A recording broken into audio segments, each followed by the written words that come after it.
As long as they're laughing. Get started. Yes, that's it. 1 o'clock? Ask everyone to stand for the pledge of allegiance, please. Pledge allegiance To the flag of the United States of America, to the republic for which it stands, one nation under God, indivisible, with liberty and justice for all. Thank God that hasn't changed yet.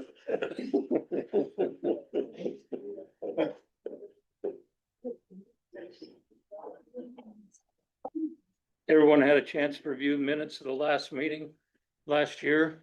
It seems like last year. Seemed like a year ago. Yeah. I'd move approval. Okay, we have a motion and a second to approve as distributed. All in favor? Bill? Aye. Frank? Lynn? Mike? Aye. Aye. Aye. Did it pass? Sure did. Okay, we'll do our agency updates. So we'll start with Forest Service. Can Do we, you want to change it? no, can we just real quick go around the room and have everybody introduce themselves? Sure. Start with the Forest Supervisor. Jeff Marzell, I'm the forest supervisor for the Edgewood National Forest, for Kruger National Grassland. Hello, John Cockensberger, I'm a hydrologist, on the west side of the forest and the grassland, and the team leader for the updates.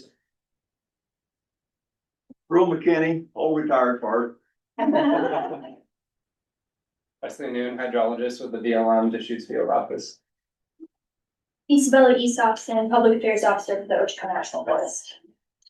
I'm Robbie Peel, I'm currently the acting district ranger for the Pine Ranger District and project lead for the North Slope Planning Area.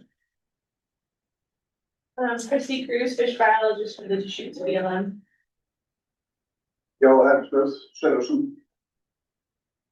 Sarah Lilly with the Nature Conservancy.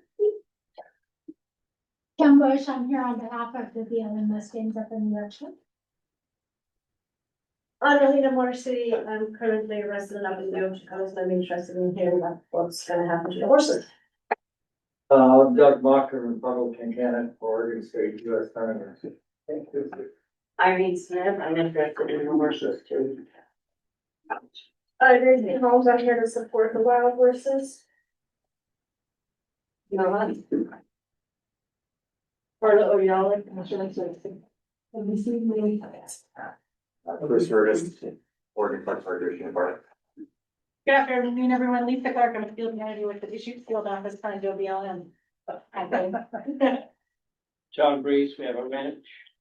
And we missed a couple of ladies at the door. Jody Schiffman, our co-coordinator for Oregon Living with Fire, covering Crook, Deschutes, Jefferson, Klamath County, and I'll go see if there's some extra rolling chairs for the. There's no one here. I'll come sit by Slater. Okay, perfect. And I'm Reese Mercer with Western Business Cooperative, covering the River watershed.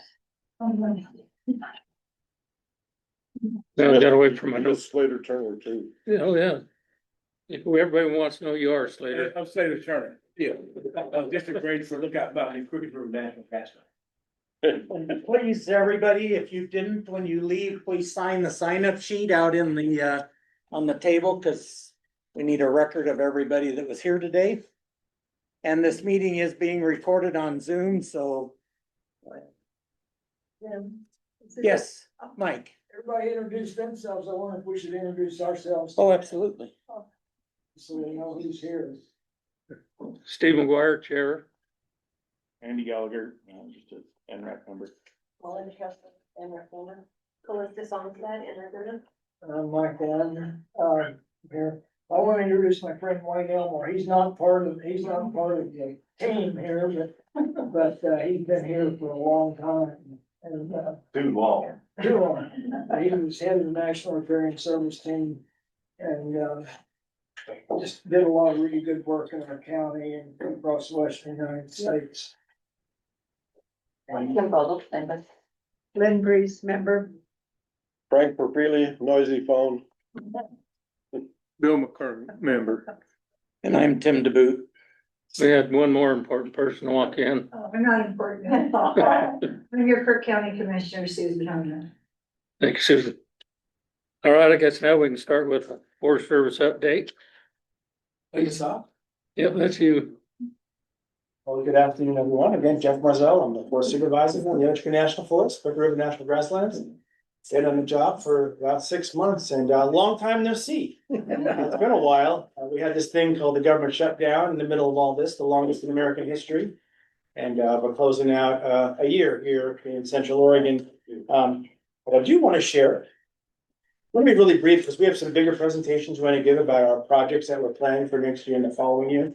But a couple of updates that I want to provide, highlight some of the great work that we did during the shutdown. Yes, the government was shut down, but for the most part, we left, most of our employees were able to work on the Ochoa National Forest and the grassland. We got a ton of work done. We were extremely productive, and I'm going to give you some examples of that. We did a lot of prescribed burning. We completed the Maori 2 prescribed fire project. That was 3,300 acres. We also successfully completed the HEJ prescribed burning unit number 9, which was 419 acres. And over the last 6-7 weeks, we've treated over 5,000 acres of pile burning. So that's a tremendous amount of work, and I'm really proud of what my folks did there. During the furlough, we signed 4 NEPA decisions. One was the 3 Fires Restoration Initiative, which is basically a plan to do a lot of reforestation from the fire scars in 24, excuse me. We signed the salmon fly reconnection project on the grassland. We signed the CEC power line project as well. And we signed the Marks Creek salvage CE. So all 4 decisions were signed within a 6-week period during the furlough. And we were able to sell the Marks Creek salvage, the stuff that came out of the NEPA. During that time, we also were able to secure additional monies for disaster response for all the fires from 2024. As you know, we burned up, 200 miles of fence in total. So right now we're in a position, basically, we have enough money to repair all of those fences. That's going to take some time. We have a contract that's currently going, but we have future agreements and contracts that we hope will get most of that work done through next year. So that's pretty exciting as well. And if you see this, we have a whole list of timber sales that we're working on. I'm not going to go through this list. It's pretty exhaustive, but we've been extremely busy. And for FY25, the Ochoa National Forest was able to meet its timber target of 15 million board feet. So lots of great work going on. Pretty excited about it. But we look out to FY26 and 27. We have a large planning effort going on the north slope of the Ochoa Mountains, and that's what we're going to get into in more detail when that part comes up on the agenda. And that'll be led by John, the team lead for one project, and Robbie, the team lead for another. So those are my updates. Okay, we can go ahead with those reports right now. Yeah, whatever you guys want to do. Yep. Robbie, yours is Tim, can you fire me up there? I'm working. I'm gonna use this for my notes so I can look at all of you, if that's all right. So, like I said, my name is Robbie Peel, currently acting district ranger, but I'm also the project lead for the North Slope planning area. And so, typically what we do is valley to ridge, ridge top to valley bottom restoration projects. That's not gonna be on the case on this project. We have, a need and desire to get some timber out, according to the executive order. Tim, can you do the next slide? And so, in addition to doing that, we're looking at restoring the historic conditions out there on the forest. We have to do that for our forest plan standards and guidelines. Look at what was there historically. We know there's been fire suppression. We know there's been treatment in there, and we're looking at restoring those areas back. So we flip the whole planning area, which consists of about 50,000 acres, and we want to look at the areas that need treatment. It happens to be that there's a ton of insects and disease out there.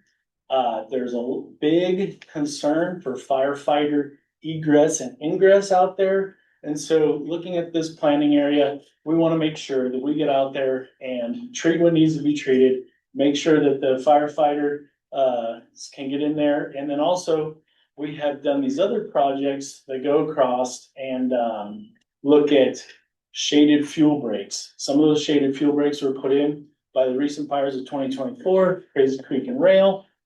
But we also did a decision for the Jackson project, and so these will build off of those shaded fuel breaks. It is also one of our areas that is most heavily infected with insects and disease. That area has not been treated very long, or very recently, kind of like Lookout Mountain, Roadless area. Those two areas on the forest have a lot of mortality, and so that's one of the reasons we're going in there as a high priority. Okay, next slide, please. So, the executive order 14-22-5 tells us that we're gonna support the local economies, get timber production increased, and that is a big driver for this. What we're trying to do is we're gonna streamline this forest management, given the new direction from the administration. We have to make shorter documents, do issue-based NEPA. And so we're looking at trying to take out things that normally would have caused us some slowed down the project, maybe been through litigation or whatnot. And so we're not going to focus on some things, but we do want to focus on the public and firefighter safety and increase the chances that if we did have a fire in there, that we could stop it, because this area is on the north slope of the Plano Ranger District, goes down in kind of by Mitchell and Dable, that area there. And if something happens going off into the private land, we want to be able to stop that. So that's what our design kind of features are. Can you give me the next slide, please? So, planning area is identified here, Mitchell, Dayville. So I'm not sure if everybody can see that very well. The green is all part of what we're gonna treat there. There's 3 sub-watersheds totaling 52,000 acres on public lands. Those areas have been identified, and we have other treatments that have been in there, but we're now proposing about 8,000 acres of commercial harvest and 4,000 acres of non-commercial harvest in there. Yeah, I think that's about right for that slide. Can you give me the next one, please? So, yeah, cover most of that too. Kind of just cruising right through here, if that's all right. So I think, cover most of that as well. So maybe I'm going too fast. Let's take the next one. Breathe. Yeah, slow down. Good. Well, might be going too fast. So, this habitat goes into the John Day River. It's critical steelhead habitat. And we know from our past projects that treating in the RHCA's has been a little bit of a concern. So we have purposefully taken most of the treatments in RHCA's out, with the exception of category 4 streams. Those are the ones that don't have water in most of the year. We plan on treating those. And it's pretty important for us to be able to do that, to get our units, to be able to access, areas with equipment and whatnot. But we'll have some resource protection measures to make sure that we retain large wood and stuff in there. But one of the biggest things that this area kind of is tasking us with is that normally we're restoring dry pine sites. There's a lot of moisture forest over here. There's a lot of Engelmann spruce. There's not a huge market for Engelmann spruce. We got about 800 acres of units identified for that. Talking to folks at AFRC, talking to folks like Rick Kriege. Rick has logged here for 38 years and never cut a spruce. And so it's gonna be a little challenging maybe to meet our objectives and stuff. There is enough insects and disease out there and species that maybe shouldn't be as present as they are, that in some cases we would normally, or as most timber management folks would look at regeneration harvest. I'm not certain we're gonna go there yet, but we're waiting for our HRB analysis and more data to determine what our prescriptions are gonna look like. Can you explain what HRV is to these folks? Yeah, so the HRB is the historic range of variability. And what that does is it pretty much looks at what was there historically before we kind of interrupted with the fire suppression and logging and whatnot. And looks at what species should be there in what amounts. So basal areas, sizes, if there was a lot of early cereal species, late cereal species and stuff like that. And so we're gonna go through and we'll analyze clear across the north slope get our historic range of variability, and it might give us some numbers like, typically in the past, you would have 8,000 to 20,000 acres of old forest multi-strata, or old forest single strata, or something. And then it might tell us, like, you're at 100,000 acres of old forest multi-strata. And it's like, that's not where we're supposed to be. These stands were fire dependent ecosystems. They needed to be opened up, you know, and it'll give us the direction we need to be able to right size our treatments. No, does that make sense? Is there any questions about that? Yeah. So thinking back on, how IHRB was established, Mhm. has there been any look at that, given climate change and where we're headed with that? Because looking back at the historic range of variability, should be tempered a little bit with where we're headed.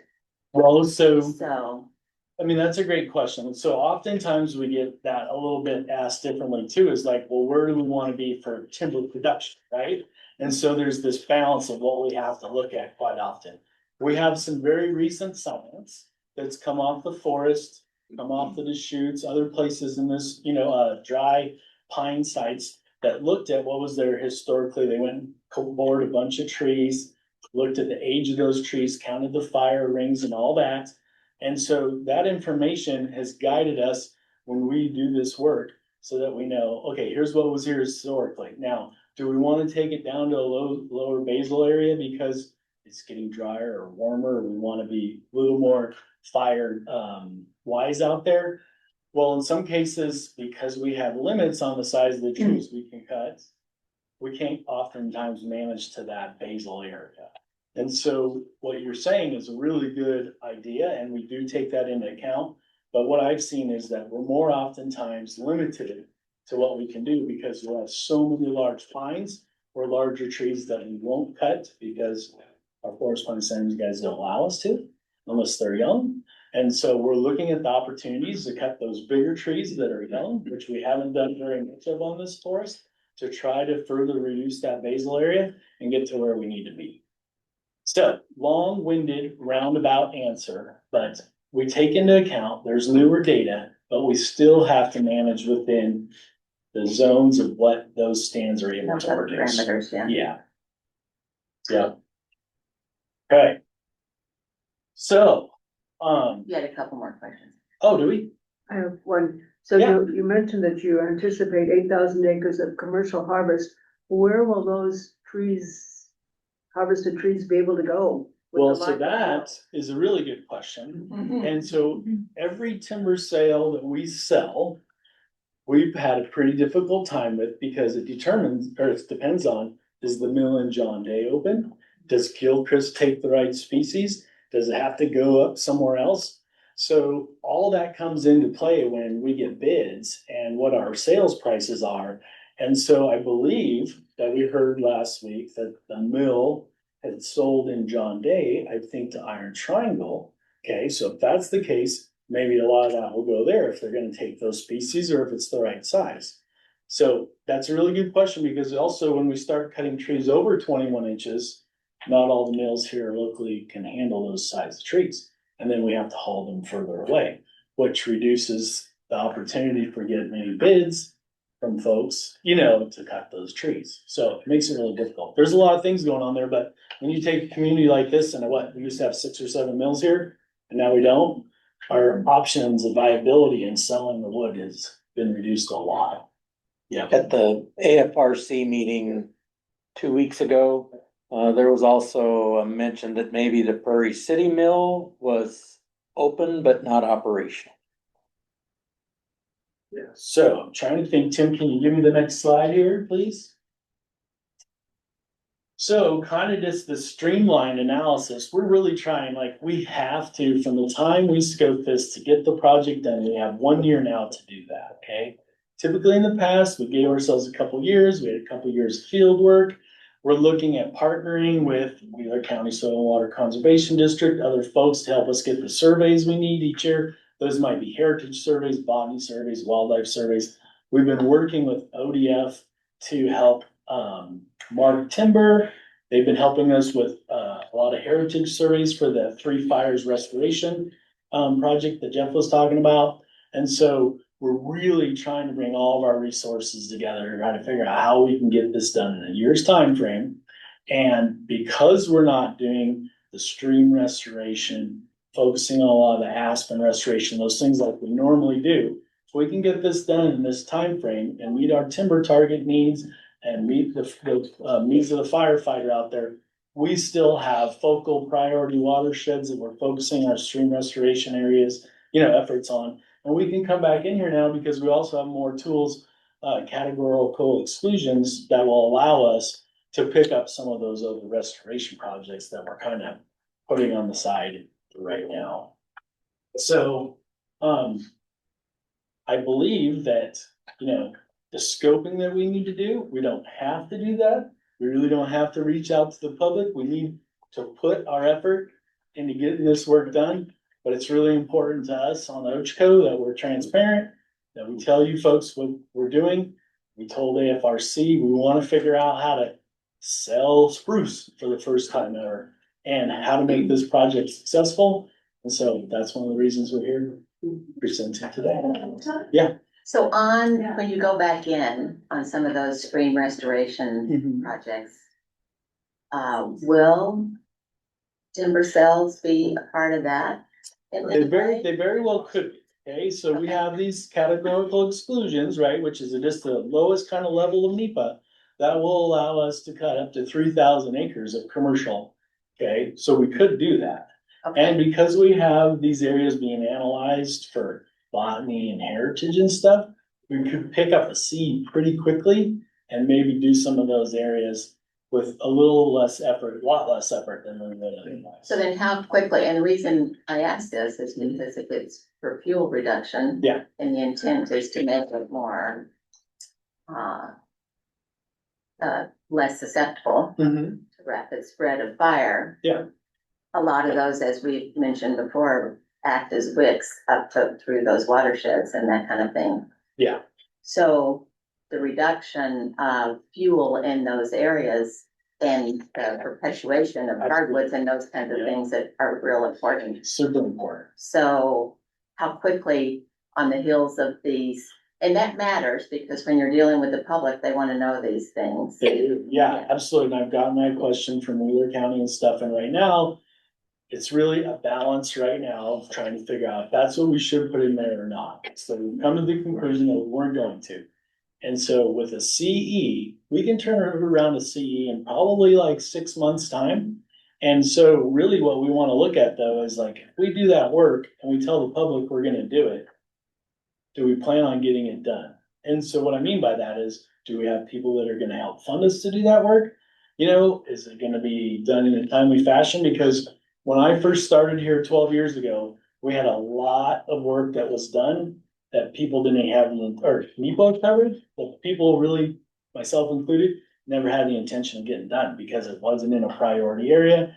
Maybe it just was done 20 years ago and there's other higher priorities. So we really want to make sure that the stuff that you're talking about, picking up those riparian areas and stuff, is where we know we can be competitive with funding and we can actually accomplish the work.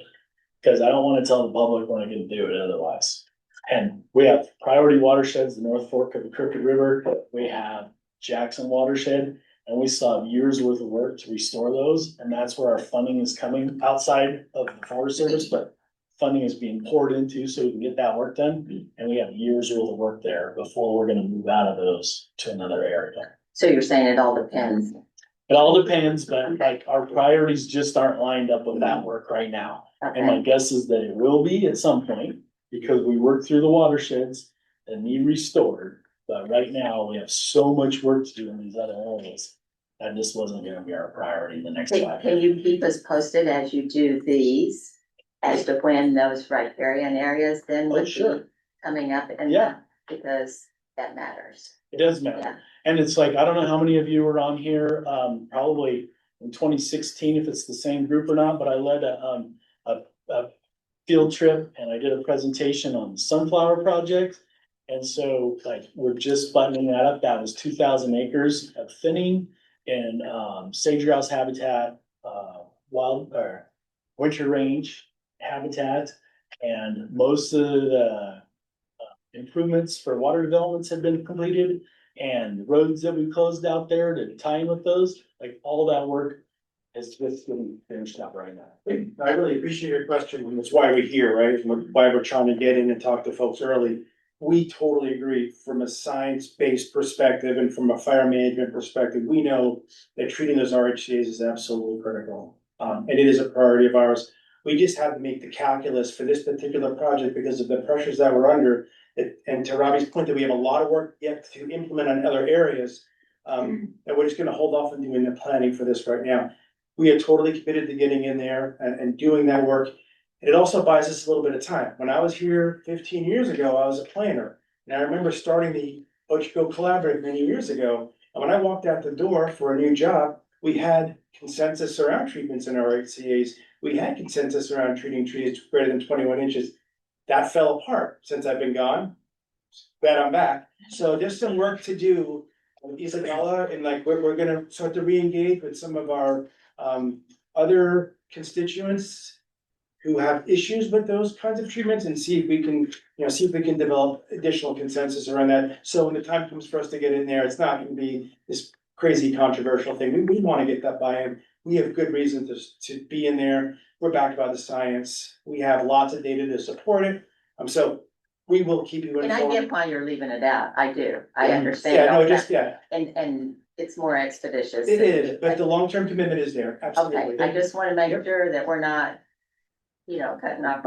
And our team, we just struggled so much with Yeah. all the things that we did not put in there that we normally would. And And one it's last, tough. and just one last thing, our capacity has been reduced. It's been a tough year, right? We lost a lot of people. We're doing the best we can with what we have. So unfortunately, that means that we need to make some tough choices. And so this is one of those kind of tough choices. But hopefully we'll get back on track at some point, get the funding we need, hire again and broaden what we can do out in the landscape. Okay, Sure. question for you.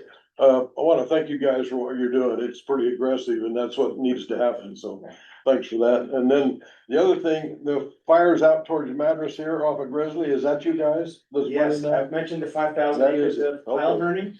Yeah, It's all right. definitely out, that is very managed. Good job, Yeah, man. it's- thank you, yeah. It's They're doing some lot of cleaned out, things. so that- Frank, that's your biomass plant going up in smoke. There's still some up on the hill. I'm doing some up on Jennifer Canyon too, but you did a lot faster than And I I'm going to flatter myself and say that I was out there with firefighters last week, actually burning some piles, so, good to get out there and see the good work that they're doing. You've been extremely Yeah. aggressive, you're right. I got one other question, and that, I just hearing it, and well, Slater, you in on this too, but still again, I heard there was some horse pens up there, you guys putting up to catch the horses again, is that true? I'll let Slater take that. So we are, and up in the Spirit Meadow, and, we put this horse, sorry. So we set the trap up early and not we set it up because early in the spring, early in the fall, the horses they're outside of the territory and they were, causing problems on the highway. So for the health and safety of the traveling public, health and safety of the horses and the permittee that is has an allotment there, that's why we put it there. Now, we haven't engaged that trap. We just set it up. And so our timing of that, we're looking probably sometime early next year to do something with that. But we did set it up because we had, as Jeff said, our capacity is limited. So we had the bodies to help set that up early. So that's why we're trying to set something up now so that we can help manage one, the health and safety of the public. Two, manage that allotment while the cattle are not there so that when they get ready to come back on in June, they can have something to eat. So, and for the health and safety of the horses and the people. Yes, Gail. Steve, I'll ask your permission too. We have some public that have seen the track and they have questions. And I just want to make sure that they have an opportunity to ask questions of the Forest Service themselves directly while everybody's here on the subject. I'd prefer to do that when we get to public comment. Okay, and Because there's- secretaries will stay until then? Yeah, We'll stay. They're invited. yes, I yeah. just wanna be, we do have our specialist here to talk about our Got project, it. so just respectful that. And also So the BLM partners here, I know they have some stuff they want to share as well, so. But yeah, we'll have some absolute comments, yeah. Hey, John. Tim, I don't know if you were able to get my slideshow, but if not, it's okay. See if it came through. We are united in what we do and our task and purpose on the Ocho, with our two districts and the grasslands, so. You'll see a lot of the same things, but I'll talk in the specifics of Lookout Mountain on what we're doing. Most of us here know the Ochocos. You can visualize a map of the Ochoco across Crook County and the landscape, right? So if you're looking at a map, and Robbie was just talking about east side of the Ochoco on the north side, right? Highway 26 kind of splits roughly where our district boundaries are. Just to the east and south of Highway 26 is Bridge Creek. Most folks know where Bridge Creek Wilderness is in the greater Bridge Creek area. That is the eastern extent of our project area, and it goes all the way across Highway 26, the north side of the Ochocos, into the Bear Creek area, over into the Trout Creek area, all the way over to the northwest side of the forest. So we're gonna go through some of these slides pretty quick because it's the same thing that Robbie took the brunt of it and explained it really well. But Tim, you go ahead and move through the slide deck. Maybe. If not, that's okay. So looking at that landscape and the map that I was just describing to you, in your mind, northwest side, we've got the greater Trout Creek area, and then Bear Creek, and then you've got Bridge Creek. Okay, there's 8 sub-watersheds that we are proposing treatments in. Sounds like, oh my gosh, a lot of sub-watersheds, but when you look at those sub-watersheds and the greater watersheds, we capture basically the headwaters of most of those, and then they extend down onto private land as they're moving through the drainage network. So some of those sub-watersheds, very small footprint, others some larger footprints. Roughly 55,000 acres for the project area, but right now with our draft units, we're gonna be somewhere between 13,000 to 15,000 acres of treatments. And that's gonna be a variety of commercial harvest and non-commercial thinning. And included with that is going to be prescribed fire of activity fuels, so pile burning and whatnot. I'm trying to find it. Yeah, that's okay. That's okay. We're gonna roll with this. There's a lot of other folks. So Robbie had mentioned some things that were particular to Paulina with some shaded fuel breaks that they already have on the ground there.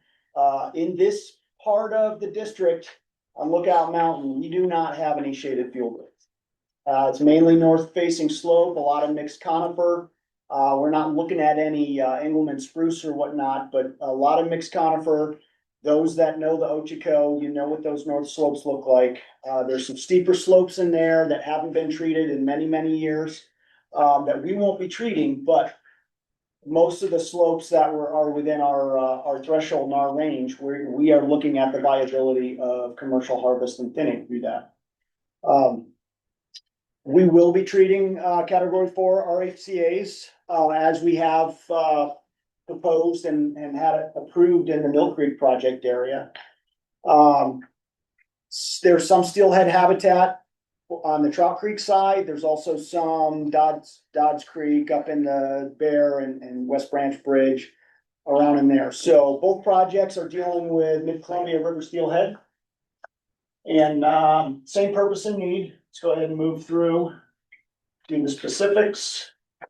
Okay, here we go. This is what I was explaining to you. We have the Bridge Creek, Bear Creek, Trout Creek sub-watersheds. So while we have the map up, I just want to explain a couple differences between the Paulina project and the Lookout Mountain project. So, like I was saying, we don't have any of those shaded fuel breaks, what we call pods. So, you know, they're potential operational delineations, areas where the firefighters can get a foothold and suppress large wildfires. you will see on this map, there's some orange lines, and within the project area, these are those identified at the national level. These are actual pod lines where they have looked at the landscape, the road network, to determine, are these suitable for potentially being able to fight fire?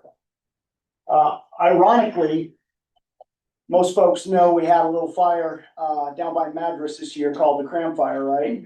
And that thing was burning like a freight train towards this part of the forest. And I had a chance with our fire management officer during that fire to sit and talk about the what if it did get onto our forest. And we started discussing some of these pod lines that were there and the fact that we haven't been treating in that part of the forest for a couple decades. And the need that exists there. So included in our project is gonna be some additional treatments along these pod lines, mainly on the road network. Focused on these units that are adjacent to or in close proximity to our commercial harvest units. And then those pod lines that are connecting large areas of commercial areas where, you know, it's viable. Two, it makes sense that our firefighters are gonna be able to get in there and fight fire from.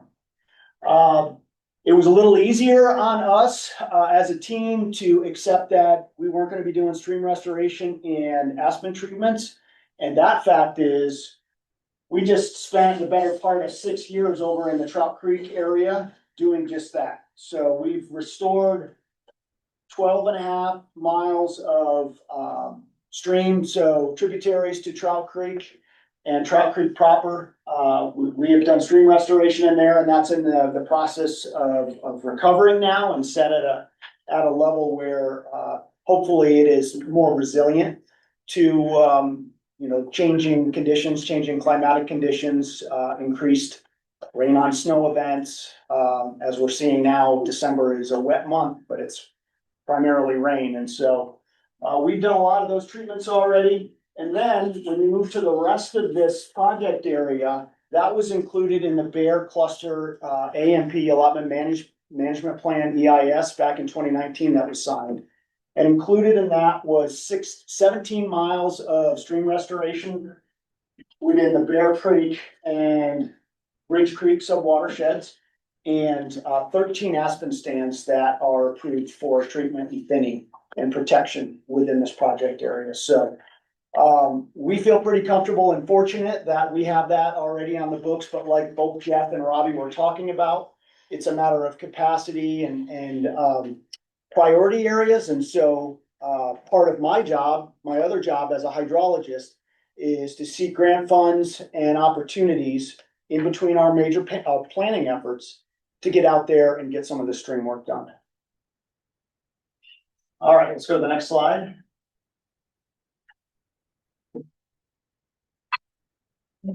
Maybe. That's why we have backup. I got it. It's operator error. Okay, all right, we just talked about that. One more.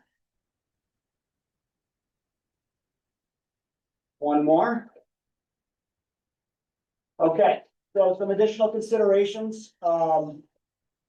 Areas that we typically assess when we're doing these projects that we won't be is, we're not gonna be looking at any road closures as part of this project.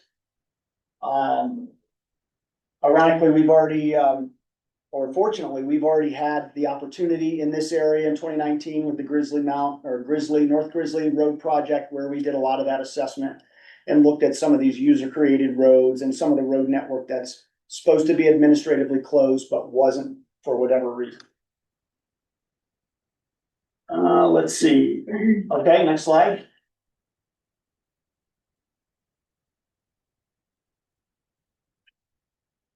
Still error. Got a delay. Nothing new here. And next slide.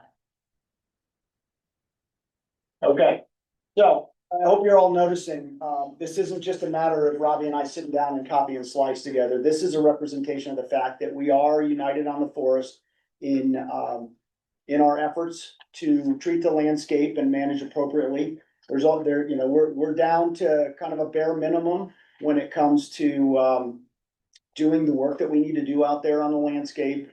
doing the analysis, doing the field surveys. And we wanna be out there, as a hydrologist, my job is out there, ridge top to river bottom, right, Lynn? As we talk about on the watershed council, is to treat the landscape out there and to provide recommendations to our line officers. And so we are committed to doing that. And we are seeking ways, and that's part of the flexibility that we are provided is we have priorities to focus on. But we also have areas that we know we've made a commitment to the public in the past.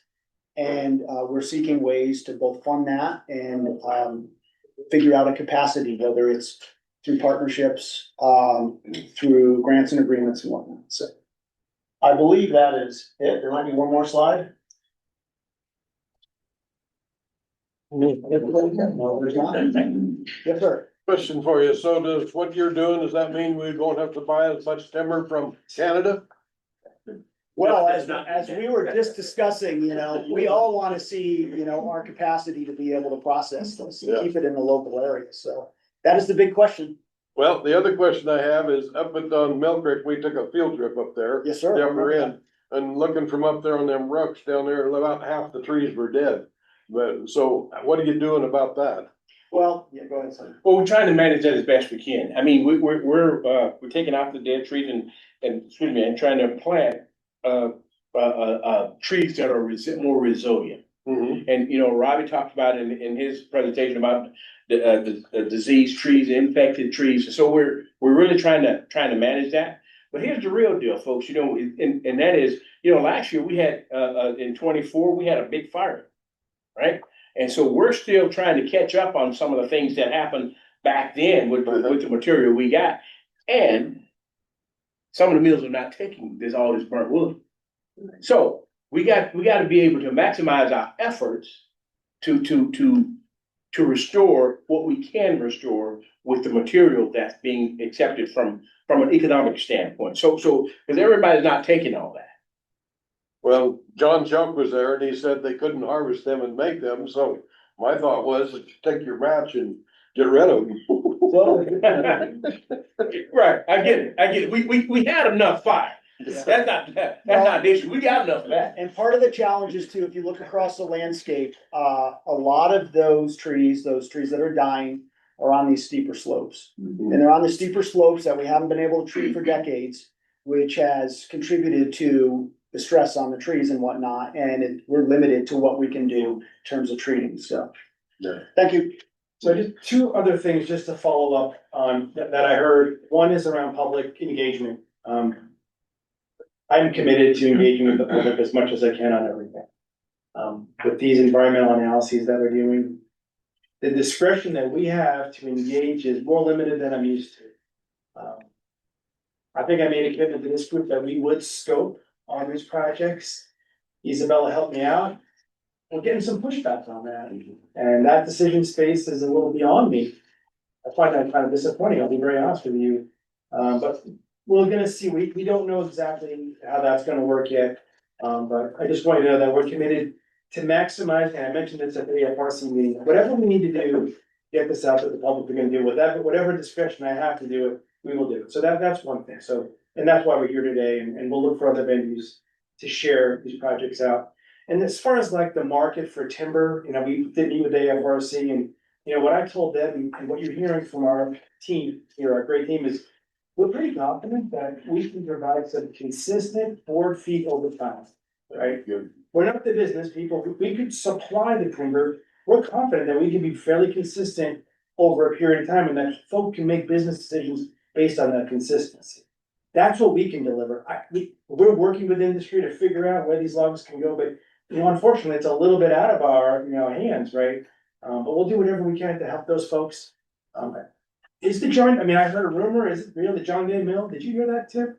It didn't come up at the AFRC meeting, which was surprising, but I talked to the forest supervisor in the mall here, and she said that it was bought and it's gonna be reopening soon. That would be huge for the Ochoco and for this. That rumor's been going on since April. It sounds pretty real to me. I don't know. And it was one of the primary parties that told me, so I guess it wasn't a rumor, but whether the sale has gone through yet, I have not heard that Let's until. cross our fingers for that. That would make a huge difference for these projects, especially Robbie's project. So Yeah, we need more than one mill in Eastern Oregon.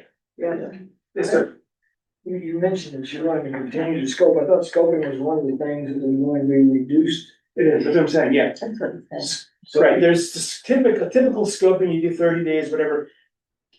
We're not required to do that anymore. We have to do what's minimally legally required. There's some interpretation about what's minimally legally required. I'm working with Isabella and our regional office to kind of figure out what's the best plan for that. We wanna scope or call it scoping, public engagement, whatever you wanna call it. We wanna do that. But there's, there are some sideboards there about how much information we can share. I don't know. So we're working through that. But yeah, we're engaging with the public. It's gonna look a little different from what you're used to under the old Forest Service regulation. My thought was you're watching, you just listening to your publics and stuff. It's not going to scoping, but it's okay. What are the things that other people are concerned about out there, and make sure I understand that as we go on the next planning steps. Absolutely. So like, you have any ideas about how we can engage with local communities to do these presentations? We're all ears. Well, I would say use this venue Yeah. for Okay. that kind of thing, because, it's intended to be an advisory group for the county, and the county's very engaged in public lands, and I think it's a good opportunity to, be able to have dialogue both ways, so. While we're here. And, I don't know how the rest of the group feels, but I'm willing to come other times as well, so. Awesome. Cliff, go ahead. You mentioned, Me or we who? have a stable flow. Oh, yes. And, both the commercial and pre-commercial thinning that you're doing now, is that going to take care of the 400 plus trees per acre that we have in a lot of our areas? I see it all the time where you can't get in front of a fire because of the fuel loads are so bad. And that's not little trees, 400, that's 12 inch on down. And, my big concern is, are we going to gain headway on getting some of those fuels out from in front of these fires? Great question. So it sounds like you wanna take that one? Thanks, Cliff, for bringing that up. So to answer your question, yes, we're gonna try to do that. That's part of the intent here, is to try to get ahead of that so that we can manage a fire that's happening. We've seen it across some parts of some fires we've had where we've had treatments going on, but we also seen just opposite, where we have had treatments going on because of the fire intensity, it ran right through it. But our intent is, yes, to get there with some of this work that we're doing commercially, at least. Non-commercially, we have to do things differently, and that is thinning and piling and burning. So we are trying to get there, we just can't get there all at once. And these treated areas aren't going to stop the fire. No, they're not. going No. to Make it to where we can And that's get what in front of it and let us stop it. Absolutely. But we've That's got- why I said we've got to manage. have those thin areas to start. Yeah, It exactly. buys us some time, and I mean, honestly, the March Street fire, if you guys are tracking that, when we had it in September, we saw that. That thing was burning crazy hot. It hit a bunch of treatment areas, and the team was just like, wow, we think it didn't go out, but it slowed down, the intensity decreased, and the resources were able to get in there and knock it out. So treatments work, but I think I spent a lot of time in California, and I'll tell you, sometimes it doesn't matter what you do. The behavior is so extreme, and perhaps the drought is so extreme that unfortunately, even in really heavily managed areas, sometimes it's really hard, and we can't put firefighters in there, but we're doing the best we can, we're trying to minimize that basal area, that's what you're hearing. But the opposite end of the spectrum is Wiley Flat. Yeah. And I wasn't doing that for a while. It was, you couldn't do anything. Right. You had to run. Okay. And that's the 400 plus trees per acre, not just little trees, but larger trees also. It corresponds to not having harvest for 30 years. Well, I think in Wiley Flat, we did we did have some harvest there. What got in while it flat was the, pre-commercial thinning. And it hit that pre-commercial thinning slash, and that's when we couldn't get in front of it. You know, so, and it was, and since that, and we put a lot of effort into, I think Jeff mentioned in his talk about the Maori burn, the Maori 2 burn. That was some of the thinning slash that we did, that was pre-commercial thinning that we did, that was burned and piled in along with, adjacent, private landowner. The Ashland Valley Ranch. So it is some cross boundary work there. So there's some things that we are working on to try to make sure that we can manage a fire when it hits the landscape. But Mother Nature is the driver. Steve, I have a couple questions. Well, I would have one thing, and that is that fuel is the driver, whether it's slashed and Absolutely. and killing the trees and how many dead trees. Absolutely. And we're trying to do our best with all these projects that John and Robbie talked about, and is trying to help manage the dead tree problem that we got to the best that we can. And also doing some things that will help us be able to better manage a large fire on the landscape. And not trying to get people out in front of it to get hurt or killed, because we're not gonna do that. Well, let's be honest, there are parts of the forest that are steep slope that the means do not exist economically or viably, as we're trying to treat the high priority areas that are targets that we can achieve some success on. There are areas that we just can't do that because of the topography. And it's unfortunate, and we have to strategically look about how we're treating around those areas. Kim had a question. Yeah, I have a couple. So, from what I heard and understood, the east side screens to the 21-inch rule, the forest has now gone back to the original intent. Yeah. So that if appropriate and the right conditions exist, the new prescriptions will include the removal of 21 if appropriate. Yeah, you heard that from Robbie, we're waiting on that, we're doing an HRV analysis. That's the when appropriate. Yep, and so this is gonna sound pretty wonky, but basically how it works with the original east side screens that we're gonna be following. My folks will, if I get this wrong, let me know. I used to be a planner, but if the HRV shows that we are above, right, we have more HRV and multi-strata LOS than we had originally, right? We have the authority to cut trees greater than 21 inches in those stands to convert from multi-strata, if we're above HRV, to single strata where we're below HRV. Did I get that right? So So we're gonna be looking for that, but we don't have the HRV analysis completed yet. Right. It's gonna be done mid-January, and then we'll know where those conditions are and where we can take advantage of those opportunities. So in simple terms, is multi-strata multi-species or is multi-strata multi-age? Multi-age, but because of the pine and the fir, typically the pine, older pine, and it's those fir that are coming in that are young.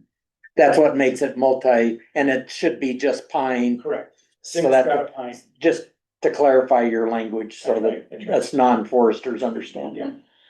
The other question I have is, so that kind of goes, I'm gonna say contrary, you can argue that, but to the Ochoco Forest Plan, because historically we're told that you couldn't do those things, 21 inch. So now I'm gonna go to steep slopes.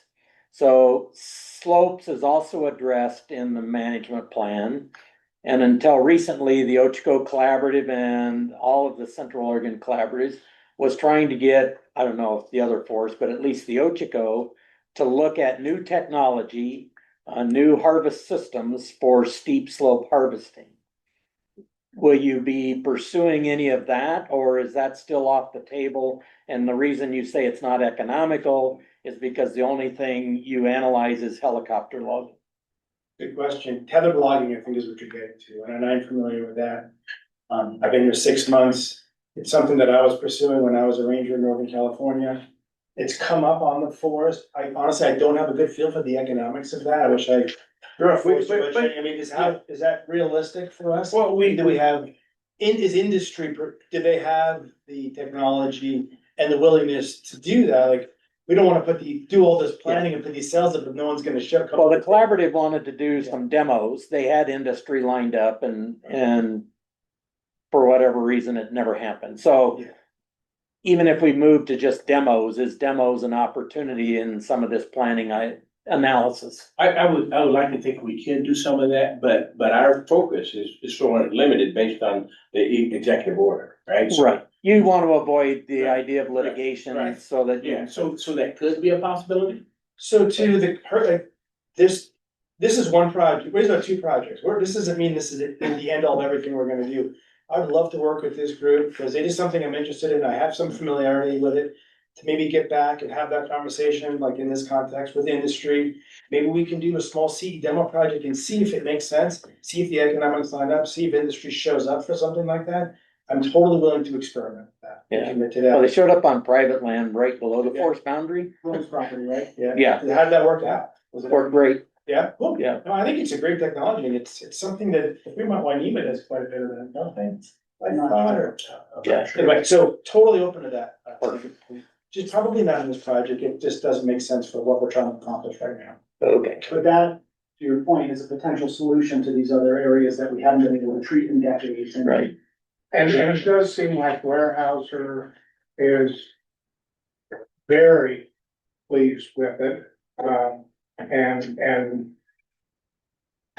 hopefully public land, lovers can get on board with that. But you gotta have enough to make it worthwhile. Absolutely. The investment.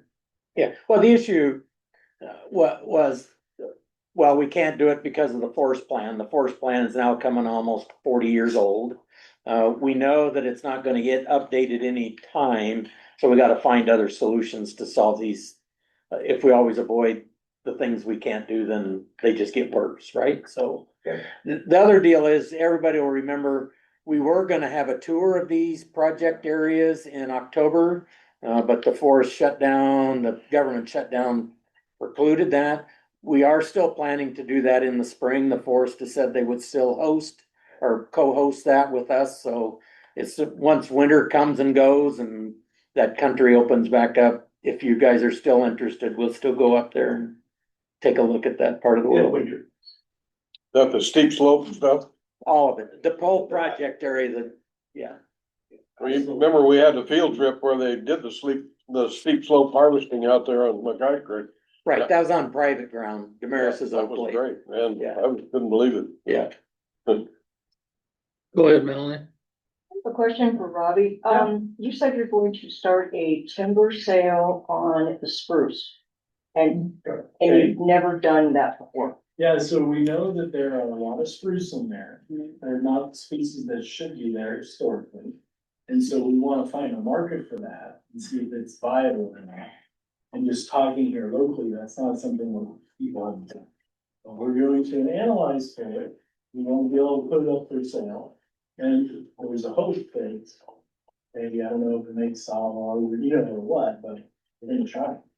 Cause that's what needs to be done. Okay, so are you going to be able to use CE? No, that was gonna be part of the EA. That's just part of the proposed action. Okay. And we'll leave that in as part of the 5,000 or 8,000 acres. Okay, thank you. Hanging on to the spruce question, what is the spruce lumber used for?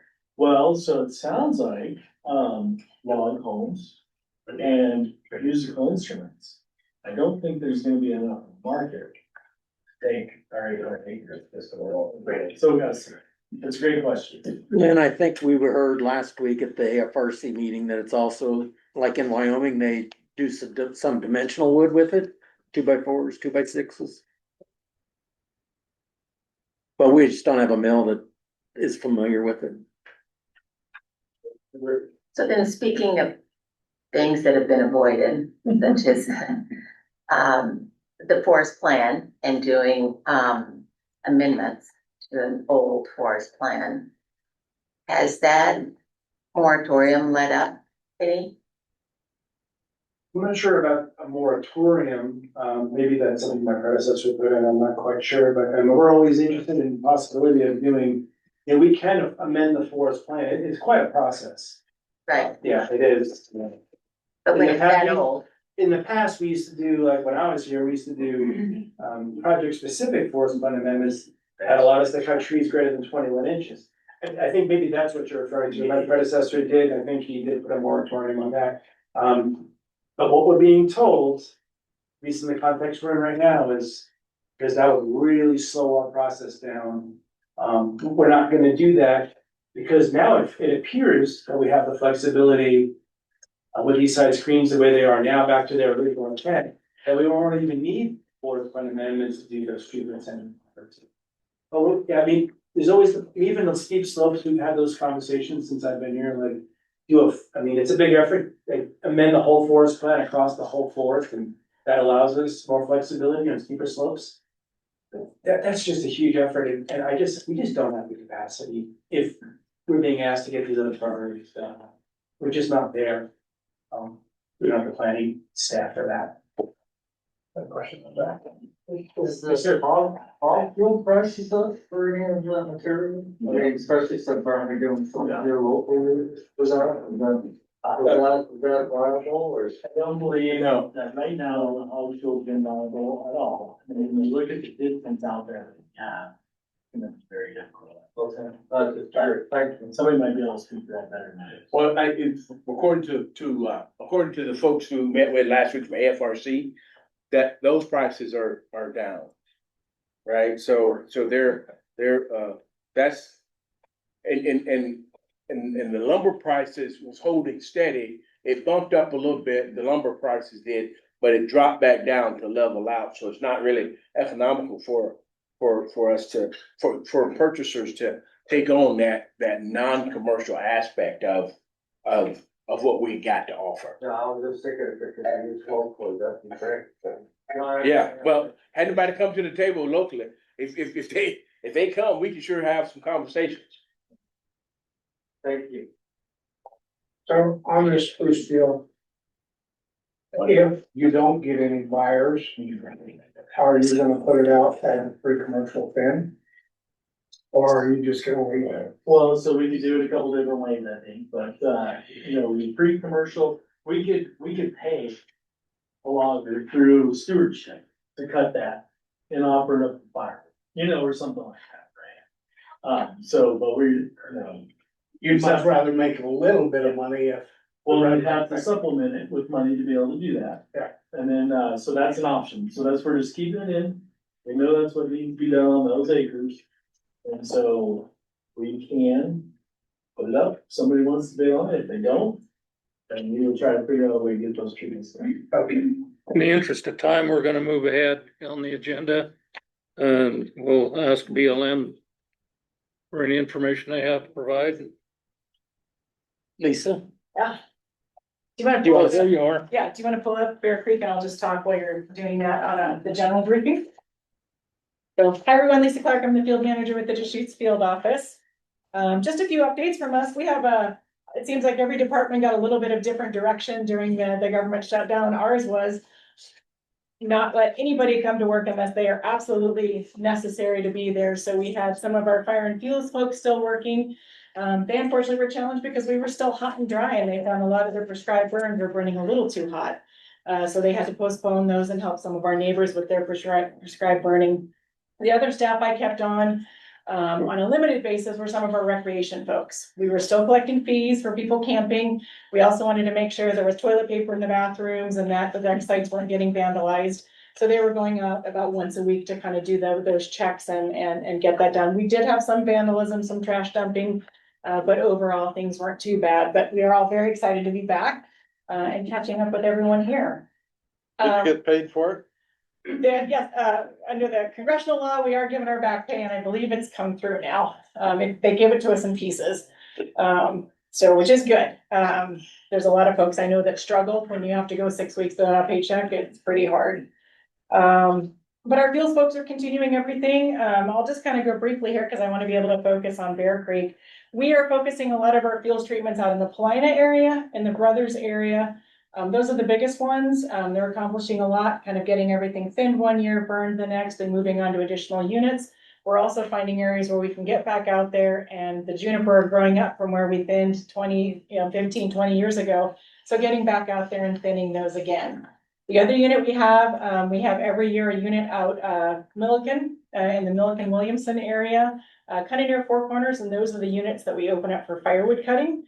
So that continues, and they're able to do their prescribed burning where they're cleaning up the debris left over from the previous year's firewood cutting. If you saw in the news, we got a notice at 3 o'clock on a Thursday afternoon that by 8 o'clock the Friday morning, we had to identify new areas for firewood cutting that we could open up, get a media release out. And so we were able to find a couple spots. Here in Crook County, we opened up we didn't want people driving everywhere, so we found kind of areas where we had designated routes that went into them. So up Juniper Canyon, we did open some acres up there that people could actually cut standing live juniper. Hopefully that helps also in the long run with some of the fuels reduction. We opened up an additional firewood cutting unit in the Milliken-Williamson area, out Milliken Road. A few areas out in Grant County, and then we opened up some areas down in Lapine for lodgepole. And at the same time, everybody can go out, and the price of a cord went from $5 a cord down to $1 a cord, and they upped the maximum number of cords to 10. And then Christmas trees went from $5 down to $1, so people can go out and get a Christmas tree. Those units will be open till the end of January. Although we're getting rave reviews down in Lapine, so we may look at if there's opportunities for us to keep that open a little bit longer. The other thing we're doing, we just opened the scoping period. We're planning to update our integrative invasive plant management plan. So this is what allows us to use herbicides on weeds. Our plan's a little bit old, and there are about 10 new herbicides out there that are actually more effective and safer to use, but we need to analyze being able to use that. So there's information on the handout on how people can comment. This is just that initial scoping, so we don't have our alternatives yet and what we're going to do, but we want to hear from folks about their ideas. Some of our thoughts are we're going to look at areas where we can use herbicides for soil health and water quality, riparian habitats, wildlife habitat, areas with livestock forage and grazing, and then areas around recreation sites. The public comment period is open until January 8th. And again, this is just the start. So if you get a comment in, there'll be more opportunities as the environmental assessment goes through to provide your input. I have talked quite a bit over the past probably 2 years now about some of the thinning we're doing out in the Sanford Creek area, Eagle Rock area. Happy to say that we've kind of made it through a lot of our wildlife, cultural, botany clearances, and we're actually able to get some of the thinning started. There is, for folks who don't have a hand, I know there's going to be this many people here today. There's some pictures on the little handout that kind of show the before and after what we're looking at, so you can get an idea about the reduction of juniper out there. And they've only done about 75 acres so far. And we were able to provide some funding through the Good Neighbor Authority to Oregon Department of Fish and Wildlife. And they in turn were able to provide that money to Oregon Department of Forestry and keep their firefighters on into the season to get out there and do the thinning. So it kind of a full circle to provide some benefit here to the county. We are mostly under hiring freeze, but I'm excited to say that just today, we finally opened a position, and this is for a field staff law enforcement officer. The vacancy is up on USA Jobs, both open to the public as well as people who are currently federal employees. If you know of anybody who's interested in being a BLM ranger, please encourage them to apply. We'd love to get a really big pool of applicants. Folks who are veterans, even if you're from the public, can actually apply on the merit position as well. So there's different ways you can do that. And then finally, Tim, I will get you this electronically, but this was just kind of handed to me as I was walking out the door. The Foundation for American Public Lands, which is the BLM's version of kind of the National Forest Foundation, so it's our nonprofit organization. They are opening up an application period for a virtual fence on BLM managed public lands. It's a pre-proposal request. They're looking for nonprofits, local governments that want to partner with livestock operators to kind of show how virtual fencing can work. So if people are interested, I'll leave some of these here for information. And like I said, I'll get it to Tim so you can share it electronically. They've got, looks like several $100,000 available. Maybe we have some opportunities here in Central Oregon where we can try some of the virtual fencing to help with pasture rotation and things like that. So I'll leave those here. And then I'm excited, I'll talk quickly, I'll let, if anybody has any questions, really quick. Because I'm excited to share, a couple of my staff are pretty passionate about an area. Wayne, I didn't know we were gonna have our expert here. Wayne started in the Bear Creek area. '70s? Well, back there. Yeah, back in the day. So things have happened, things have evolved in the Bear Creek area over the way it gets picked up and then it gets kind of put down. But we have a couple employees who have really taken on the challenge of making some improvements out there again, and so they wanted to share their project. Thank you, Lisa. Yeah. I want to thank you and the BLM for your help on the Flat Rock Road District for the 212 lots up there have been without legal access since 1970, and Yep. you guys are helping put it together and make it work. So Yep, we're gonna get your culvert authorization here pretty Yep. quickly, and then we'll work on that road. thank you very Yeah, much. absolutely. Right, thank you, everyone. My name is Wesley Noon, and I'm the hydrologist with the Deschutes Field Office. I probably should have let Wayne give this presentation since he knows everything about Bear Creek. But I'll do the best I can. Today's presentation is titled Bear Creek History, Management, Partnership, and Conservation. I hope I can touch on those topics a little bit. Yeah, I grew up in Central Oregon. I learned to fly fish on the Lower Crooked. I'm really passionate about people who work in this community and also our natural spaces. Wes. Yeah. I might also share that Earl McKinney has as much history on Bear Creek Right. as the range con, as Wayne originally is the fisheries guy. They work together in partnership. Okay. That's Earl over there. Yeah. Nice to meet you. Want to stand up? Next slide, please. Yeah, I borrowed this image from one of Wayne Elmore's publications on riparian areas. He probably recognizes it. The primary focus of this presentation is going to be about riparian areas. I want to get us all on the same page. They're the narrow green strips we see around lakes, reservoirs, streams, and creeks. The vegetation in riparian areas is really different than the uplands. They're adapted to being around water and having that water year round. So they're managed really differently than in the uplands. So a couple of the topics I'm going to touch base on are watershed problems in the Bear Creek watershed. This is a different Bear Creek than they were talking about before. I'm going to talk specifically about this exclosure area called the Willow Protection Fence. Some people I think refer to it as the Bear Creek exclosure. I'm gonna introduce our project partner, and then I'm gonna talk about some values of the riparian zone and what our project proposal is. Next slide, please. All right. So this slide is just giving you an overview of the Bear Creek watershed. BLM manages about 55% of the land in the watershed and about 8 miles of Bear Creek's channels. The stream length is about, I want to say, around 30 miles long. I've highlighted a couple of the major tributaries to Bear Creek, and it's a tributary to the Crooked River at its confluence in Prineville Reservoir. Some early studies that were done in the 70s were looking at the sediment contributions to Prineville Reservoir from Bear Creek, and this was a really big concern. There was a lot of erosion going on in the watershed, and that was contributing to the reservoir filling up, but it was also impacting the recreation economy because it was causing too much turbidity in the lake for fishing, and then also that turbidity was ending up in the lower Crooked River where people like to go fly fish.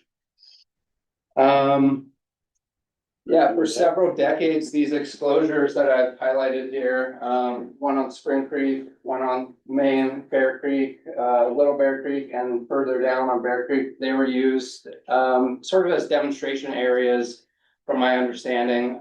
Wayne, you're welcome to correct me. But they were used as sort of a comparison for how you could change livestock management in a way that would promote recovery of riparian areas, but also comparing that to how, if you just excluded livestock completely, how those two different management actions differed. And what they saw down in, especially the lower part of Bear Creek, this is the Salt Creek allotment area. They had a lot of willows come back when they switched to early season grazing. So they changed up the grazing to early in the spring, late winter. And that really allowed the plants to grow all throughout the late spring into summer. They produce their seeds, and then in the fall they could seed essentially in the channels. And they weren't being grazed on during that whole time. And then when cattle got put back on the allotment in the following spring, there was still forage for them. So that worked really well as a grazing strategy. And I'm sure for people who have spent a long time in this watershed, you can see the difference. There's willows kind of lined up and down throughout Bear Creek. And that's really a positive thing to see in an area that was once so degraded. And got a lot of historical photos that show that degradation. If you want a little bit more history, I brought one of Wayne's publications here. I've got several copies of this, if anybody wants that. Yeah. Yeah, so just ownership, a lot of private ownership sort of mixed in there, and then Forest Service up in the headwaters. There's about 10 allotments that have access to Bear Creek itself. So just trying to find that balance of managing livestock and also having healthy riparian areas is kind of what we're focusing on here. Next slide, please. So the primary watershed problems are these recovering riparian areas. So there was a lot of degradation in the early 1900s, and these recovering riparian areas, they don't have a lot of diversity. Like we're seeing willows out there, but it's mostly one kind of willow. And we're not really seeing a lot of the other large woody riparian species that we'd like to see, like aspen and cottonwood, things like that. So as I mentioned, the change in livestock management was really beneficial for those woody species. There was a period in the 80s where cattle were completely excluded from grazing. And then after that period of excluding cattle, they switched to the early season grazing. But yeah, the amount of wood that we need to support natural processes in a stream, like wood falling into the stream and then that creating pools, and then also having food for animals like beavers, that's still lacking.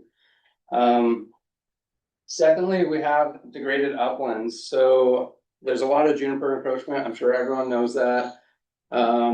There's also a high percent of bare ground. Back in the 70s, that was like estimated to be around 40% bare ground in the watershed. Looking at satellite data, it's still around 30%, which is pretty high. And so when it rains, this area is especially susceptible to these summer lightning storms that happen in the front of the Bowery Mountains. And when those lightning storms happen and all that rain comes down on bare ground, that just creates a ton of sheet erosion, and all of the gullies turn into gully washers, and it's just really bad. It creates damage to infrastructure like bridges and culverts. It damages people's private property, and it also just erodes whatever soil there was, and then you're losing all that productivity. It can also cause damage to your riparian vegetation. So yeah, the degraded uplands are a serious concern, and yeah, we still see that to this day, just really bad gully washers in the summer, and that damages fences. It's kind of a constant battle maintaining fence crossings because of that. And the last watershed problem is long-term drought. And if you could click the slide, Tim. Yeah, I've got a figure here. This is just for Crook County. This shows the standardized precipitation index. And blue areas are essentially the wetter areas. And this goes all the way back to 1895, I think. And so you can see there's been a lot of variability. The red and the orange is like really dry periods. Dark red is exceptional drought. But you can see in the last about 10 years, even going back to 2000, we've been in this really prolonged period of drought conditions. And why that's important for riparian vegetation is it creates a lot of stress on the plants, and it doesn't allow them to reproduce the way that they normally would when there's a lot of water. It doesn't allow the seeds to germinate, etc. And the other thing that it does is it creates a lot of pressure on those riparian areas from livestock and other animals. They want to be down in those areas that are cooler, that's where the food is. So, drought is definitely a bad thing for these riparian zones. Next slide. Yeah, I got this from the historical archive, this photo. The numbers of livestock sort of peaked in the Prineville area in the 1930s, and this quote from the Prineville District Grazier from 1938, he sums it up really well. It says, for 50 years, there was no one to throw in the towel, and the punishment the public domain soils and forage received was frightful and devastating. The bruises and cuts had no time to heal, and they developed into cantankerous growth, sage and noxious plants, and running sores, the washes and gullies, which can only be cured by a tremendous expenditure of labor and equipment and by the concentrated cooperation of stockmen in practicing proper range use. 50 years were needed to tear down the house that nature built, and at least half that time will be needed to build a secondhand house, and the other half to build the necessary additions. So this was written in 1938.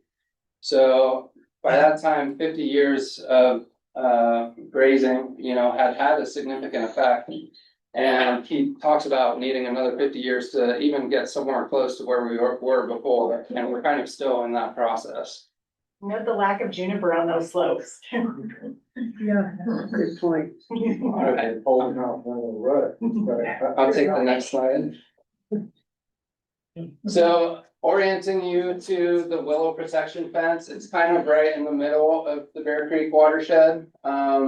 It's a 2.5 mile long exclosure. And its primary objectives were to exclude livestock so that willows could come back. It's called the willow protection fence. It was supposed to provide habitat for wildlife. So we've seen that through numerous visits out there. There's lots of ducks in there. There's beavers. There's fish. We see lots of signs of elk and deer using it.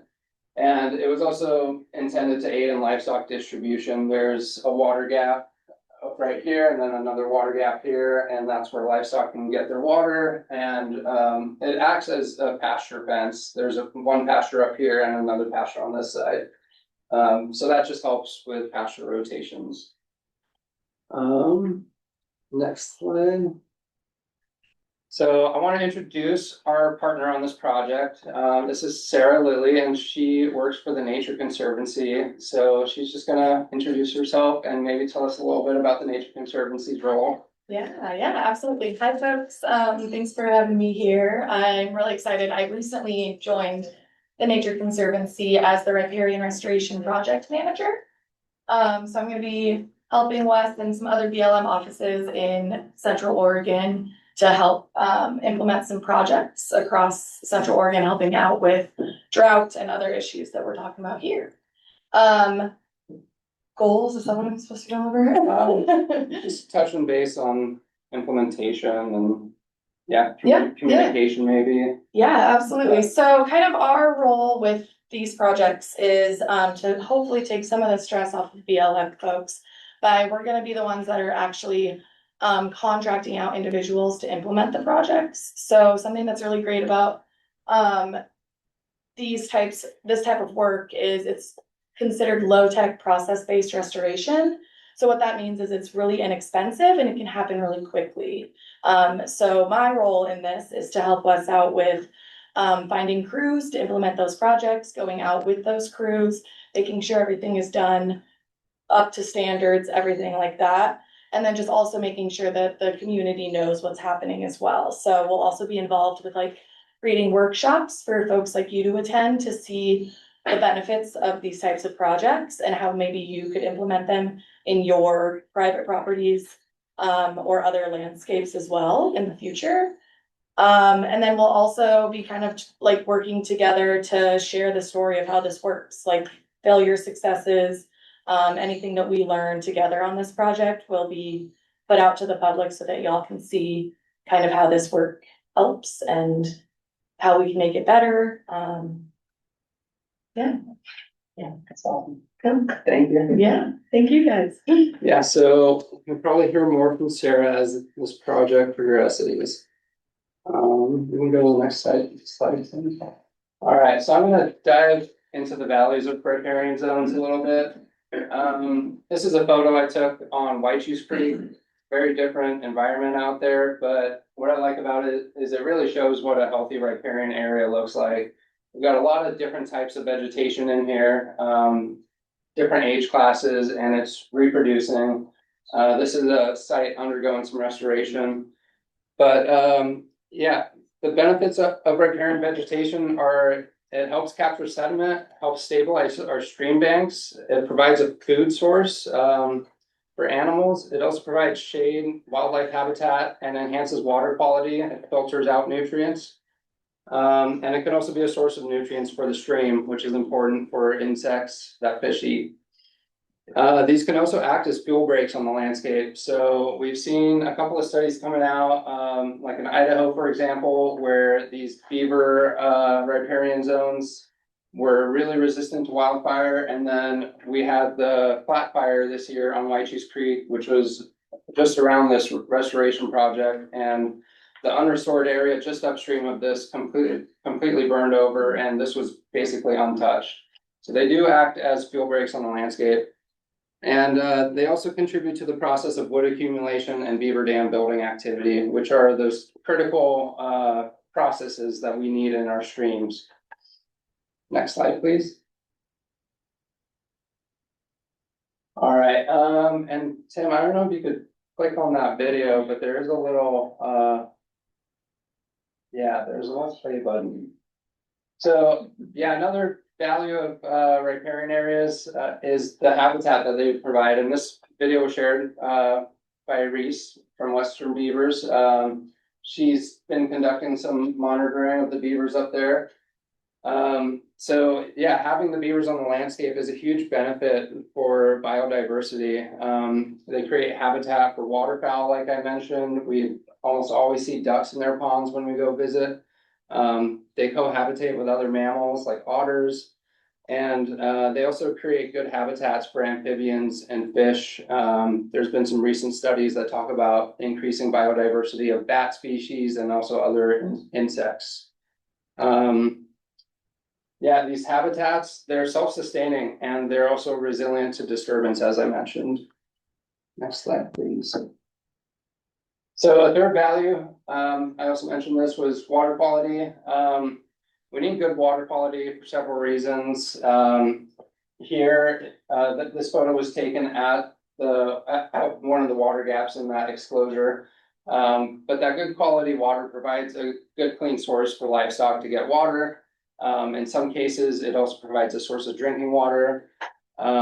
But high quality water also supports abundant and diverse insect populations, which are really good for fish. And on Bear Creek, as well as a lot of our other streams, they're listed on the 303 D list for water quality impairments for temperature. And so having enough riparian vegetation to help provide shade and buffer those changes in temperature is really important. And then the fourth value is just fish habitat. High quality fish habitats, they maintain adequate water temperatures and they filter out that sediment, which is really important for fish spawning, creates areas that are good for fish building their redds. And yeah, it also provides a good area for terrestrial insects to enter the stream and also aquatic insects to hatch, which fish can eat. Yeah, the other component is just providing a refuge from extreme events like either flooding or drought. Having some areas that stay wet during the year is really important for fish. Next slide. So I'm going to dive into the project features. This is another photo taken at that water gap looking the same way. We actually changed the fence a little bit here. One of the project features is changes to the fencing just to make it more wildlife friendly and also more resistant to damage. What we've done here is we have these steel pipes and braided cable going across the stream that's a lot more durable than just your typical barbed wire across the stream. This is going to reduce the amount of maintenance that BLM has to do every year. That's been a significant improvement, and we've been working with our range staff to sort of help pay for things like that. Another improvement we're making is getting rid of barbed wire on the top and bottom and moving to smooth wire. And just given the age of this fence, it was built in 76, I think, and you know, those T-posts are rotting out in the ground. They've been in there for long enough. They've served their purpose. We kind of need to go through and start replacing this whole thing. Next slide, please.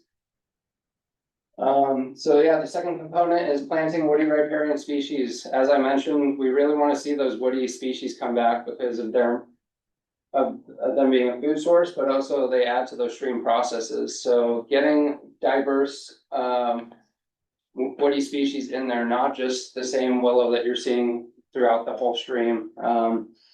We really want to focus on providing diverse woody riparian species. What is that? Willow that you see primarily carry on? Yeah, yeah. All right, the third feature is we're planning on building some beaver dam analogs and post-assisted log structures. And, you know, these beaver dam analogs, they're intended to mimic natural beaver dams. And as you saw in some prior photos, we do have beaver dams at the site location, but in terms of numbers of beaver dams, we just don't have the numbers that we'd expect to see in a system like this, especially in a 2.5 mile exclosure, only having like 3 dams in like the very lower part. That's not really fulfilling its purpose. So we're hoping to add some beaver dam analogs and hoping that the beavers actually come and take over them and maintain them. That's the intention. They're also really good at raising the local water table. So when we plant woody riparian species, we're going to look at planting in areas near our beaver dam analogs. That way they have access to water throughout the summer, especially when things get dry and the stream gets really low. And these are really intended to accelerate the recovery process. You know, we've seen recovery. It's just, we really need to speed that up a little bit. The rate at which we have damage to fences and animals getting in the exclosure, and also just keeping up with things like drought, it's really a challenge to have recovery in these areas if we don't go in and help out the stream a little bit. Next slide. And this is just an example diagram, looking kind of at the lower part of the exclosure. The water gap is right here, and these blue circles represent where the beaver dams are currently. This is sort of the zone of influence or the area where they're sort of adding water to the floodplain. And then this is just an example of how we might place beaver dam analogs, just having like 3 upstream of where they are currently, and what that zone of influence would be there. We've taken consideration into the proximity to the road here. We're planning to put beaver dam analogs where it's not very close to the road because we don't want to cause any damage to infrastructure. And then we're also planning to work upstream of this water gap, and I have a project map if anybody wants to get one of those from me. Next slide. Yeah, the final component is juniper felling. What project would be complete without some juniper removal? I think this photo might be from the Maze watershed. I found it on a juniper removal story map. But yeah, juniper removal has a lot of benefits for the riparian areas and the vegetation around it. Are you talking about juniper felling on the uplands or down on the creek itself? This will be primarily down on the creek. We are interested in expanding our work to the whole 130 acres of the exclosure and also moving into the uplands, which has been treated back in the 70s and 80s. One of the things Wayne discovered when he was doing this, because they wanted to go into, and that was the thing, dropping juniper trees into the creek and cabling them in place and stuff like that. What it did, it prevented the creek from its natural meandering and stuff like that, because it would, until the creek could cut behind those junipers, it couldn't achieve the meander width that it needed in several places and stuff. So it's not an automatic thing, and putting junipers in creeks is a good deal. Mm-hmm.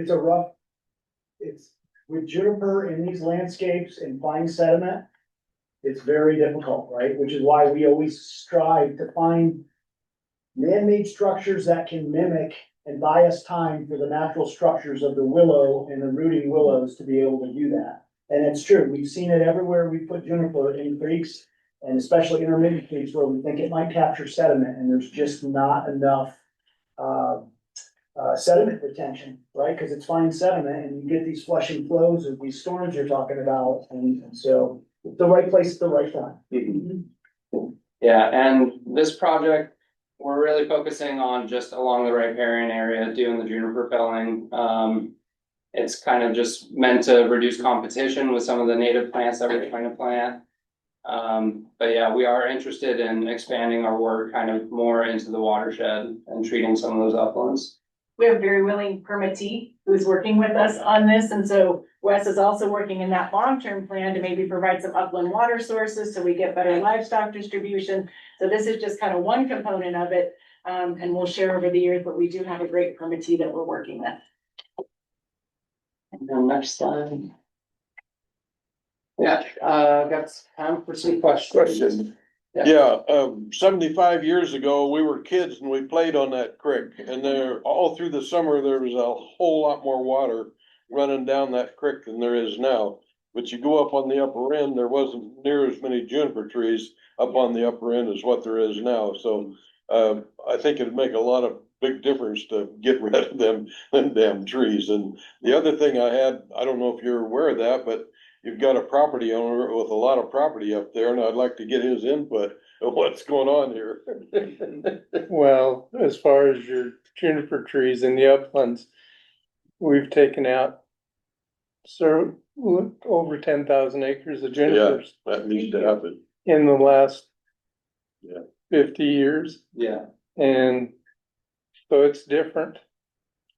But our drought situations have really slowed things down as far as improvements going. Yeah. It was nice to see Bear Creek run through the year instead of go dry the last year or so. So it's a slow process on whatever you do. Did you have to contend with otters when you were fishing and swimming? There was fish in the creek then, yeah. Well, there's fish in the creek now. Yeah. But not like they were when I was a kid.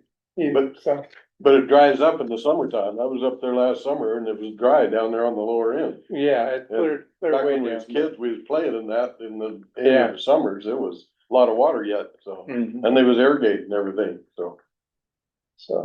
I think too, as this project gets going, opportunities for a field trip maybe for this group to kind of come out and see what's happening out there. Yeah, we're definitely interested in working with landowners, maybe even seeking landowners who would be willing to lease their water in stream to help with that. Yeah, there's a lot of in-stream leasing going on in that basin already, so I think, the drought is undoubtedly having an effect on flows that we're seeing. Okay, thank you, Wes. Anyone have any other questions for Wes? Well, I have a couple, I guess. Earl, go ahead, Earl. Well, back when I was around there and we got the beavers going there and it was looking pretty promising. Boom, the road goes right along there and folks would come along there and beaver trappers love to trap a beaver and boom, there the beaver's gone. You still have the same problem? I can't speak to that as much. I know in the Bridge Creek watershed, BLM did partner to do a trapping moratorium out there. Hey, finally. I kept asking for that every goddamn year when coordinated. They always laughed at me. The fishing game, ODFW guys, they start out in Portland for where beavers are the super problem, so everybody, they all hate beavers. Yeah. Yeah, I think a moratorium is something that I'm supportive of, especially in an exclosure like this area where we're working. But yeah, I'd like to work with our managers to implement something or. We need them, you need them down in the non-exposed areas too. I agree. It's not just an exposure. They're good everywhere. Any other questions? So it sounds like the purpose of these exclosures you guys are changing, because the purpose of these exclosures was built, as you mentioned earlier, to sort of judge how changes in livestock grazing and the changes that Earl and Wayne were able to work with the permittees to implement back in the 70s, to sort of compare how those changes, what we call good grazing management, sort of focused on, well, the other argument was let's exclude grazing because exclusion is the best thing that can happen. And so Bear Creek was kind of an area where we could all watch the benefits of either good grazing or no grazing. But if you start messing with those exclosures, doing things to, in your words, sort of expedite recovery, then no longer does that comparison become a comparison. It becomes, we're going to do something different with the landscape. And I think that's a bad thing to be doing, because we still have the arguments of grazing, no grazing. We need to always be able to show places where good grazing either equals and or in this case exceeds the research that was done by OSU over the 40 years of those exclosures. Multiple times OSU has led research to look at how those riparian areas have expanded over that time period, that the grazed areas, the rate of recovery has actually been equal to or greater than within the exclosure. So, but again, you start messing with the exclosure, what you're doing in the exclosure, you no longer are going to be able to make those comparisons, because now you've added a management that's not in both places. And I think some of our challenge with that is that the exclosure fences, because they were so old, they've been down for a very long time. well, so maintenance, so that's not a reason. That baseline. That's not a reason to start messing with the stream. You know, BDAs are, you know, back in the old days, we called them loose rock checks, we called them trash collectors, we called them rock gabions, we called them lots of things. The only reason that they become at this moment acceptable, pretty soon you're gonna wear the term out and they'll no longer be acceptable, is because you include the word beaver in them and you talk about mimicking beaver. Well, they don't mimic beaver because they're not tied into the banks. You make the riparian zone laterally unstable where historically it might have been vertically unstable. So they're not necessarily the best thing in the world to be putting in the stream, but because they're socially acceptable, because they're make work projects. Beaver Creek or Bear Creek's had thousands of make work projects. The Boy Scouts have planted willows, they all failed. The Boy Scouts have pulled weeds, the weeds came back. But they made great social community projects because it was close to get to and made everybody feel good. But in the long run, none of it worked. What worked is, as Wayne and Earl have talked about for decades, is let nature take its course. And you start throwing all these things in there. Again, they're fine, they're make work projects, but do it with the public acknowledgement that you're changing the purpose of those exclosures. It's no longer to compare good grazing and bad grazing. It's that you're wanting to do, I don't know, accelerate something and make projects. But Bear Creek has a long history, and I think that should be well thought out before you intentionally change the direction of that history. And what I heard today is I'm not sure that you've thought the long term of what that change in direction might be. And one more, I'll make it quick, but the other thing about that, you got the one exposure up there along with the one disgrace in early spring, but when when Wayne and all the people that were really concerned about riparian areas were trying to figure out how to get the ranchers to buy into it. And Doc Hatfield and I guess Wayne took some people out from the various cattlemen's associations and stuff like that, and they showed that the area that was totally excluded from grazing. And then they looked at the one where it was time grazing, properly managed grazing in the spring, early springtime, right after the first snow melt and stuff. And thought then was, well, okay, we proved our point. We can take that fence down up there and put the exposure. And that way we can put our cows back in it. And one of the high mucky mucks in the Cattlemen's Association said, bullshit. I want that thing to always be here so people can find out that just putting fences up around the areas isn't the best thing for recovering health. May I comment on this? Tim, I totally hear what you're saying, and we're trying to honor the history of Bear Creek as a part of this project as much as possible. I'd like to see some signage that, tells that story out there of success. And, I'd love it just as much as anyone else to see this fence gone and to see proper grazing practices practiced up here. But the fact of the matter is that's not what the permit of this allotment is telling the permittee to do.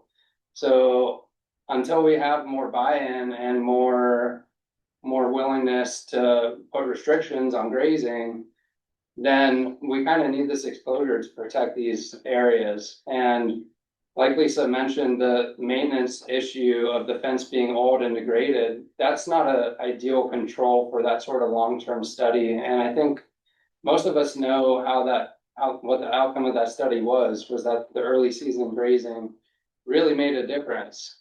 And that's sort of what we should be practicing. But the reality is that we have allotments where people can graze year round still. No, you don't. No, you don't. We're on the Prineville BLM district. On a riparian area, can I graze year round? I can't tell you the answer off the top of my head, but. Because they don't exist. That a lot of our permits, the permittee may not be doing it, but written into the permit may authorize a year-round grazing. Two entirely different things. Yes, your permit season goes from February 1 to like December. You have quite a few. But you don't have a season of no longer are you in a pasture 12 months. Not out there 12 months, but there's an opportunity, like what we're fixing right now in Lapine, including riparian areas, is a year-round grazing permit. For the riparian areas? Where it includes the riparian area. Where in Lapine is there a riparian area? Well, if you know where Eagle Rock is and goes down towards Crook River or going out towards Post, well, my dad owned that ranch, and back in the 70s, we made an agreement with BLM we fenced both sides of it and put a place that could go down in water, and you can go out and look at that creek now, and it's a hell of a lot better than it was 70 years ago, I'll tell you that. It doesn't wash out and it's all growed up and it's nice. So. Can I just add a little bit to this too? I mean, I've been going out on Bear Creek for about 6 years now, up and down that creek for about 11 miles, public and private lands, and insofar. Could I interrupt? Yeah, you bet. State your name again and what your expertise is, Reese please. Mercer with Western Beavers Cooperative. So I've gotten to know the beavers up on Bear Creek, and insofar as beaver recovery might be a long-term goal or an aspiration in that system, the lack of forage right now is a real one. They are transitioning through that system. They'll come in and settle in for a while. There are a few places where there is willow in there, but especially like during drought, when that system had only half of the water that it usually carries when it's fully functioning, they just run out of food in there and they move on. So what you don't have out on Bear Creek is this long-term sustainable beaver occupancy that leads to more beavers and more beavers that can start to return processes naturally. So they are starting to come in, but there's areas within that system that are still straitened where the flows are so high that you really don't have any way to help slow that water down and prevent these beavers from getting flooded out in a high stream event, which has happened quite a bit in the last 2 years. So insofar as the forage is going in, I'm really a proponent of that for these Bear Creek beavers so that we can support healthy populations in there, regaining traction, if you will. But right now, they just cycle out every year or 2 years just because they can't really get a foothold in that system. So starting to do something, I think, could be helpful to help accelerate their recovery in there. And I'm not convinced BDAs are always the solution. In some cases they are, and every place is different. But I'm definitely a proponent of getting that vegetation component established and accelerating that if we can, especially because permits aren't really a big obstacle to getting trees in the ground. And I think nobody would really disagree with getting shade on the streams and getting more forage in there in general. So on the private lands, I love to see that the landowners are putting veg in there, and we're seeing a response that the beavers are staying longer and longer in there. So not familiar entirely with your plan, but it seems like, and there is the study component of it, which I'm not familiar with, but beavers could use a lot more vegetation in that system in general. Yeah, historically, the BLM, and Wayne and Earl would know about this, the BLM hauled willows to try to feed the beavers in Bear Creek. And Which is when, lofty, that's a great ambition. Huh? They need a lot, they need more food than they need more food long term. I've done. yeah, you don't have the acres of willows necessary to make beavers survive in that part of the world. Sam, we're happy to come back and talk more, but I know there's also some folks looking forward to maybe a public comment period. So we don't want to take up the rest of the meeting, but we will come back. Thank And we can Thank you all. a field trip. Thank you, Wes. Okay, we're gonna move on the agenda. We have our review of applications for committee membership. We have, 2 vacancies? Yeah, so just as a quick brief discussion, so the county went through 2 advertising periods to seek applicants to this committee starting in October. We have 2 vacancies occurring as of January 1. The position that Andy has, his term expires, and then Casey Kaiser's term also is expiring. So we have 2 applications. In the old days, the chair would appoint a subcommittee and you guys would go have a meeting and review the applicants, and then you'd come back and you'd make a recommendation to this committee, of which then your recommendation goes to the county commissioners, who makes the formal appointments. Because processes have changed, that system might be cumbersome because those meetings of the subcommittee are now public meetings.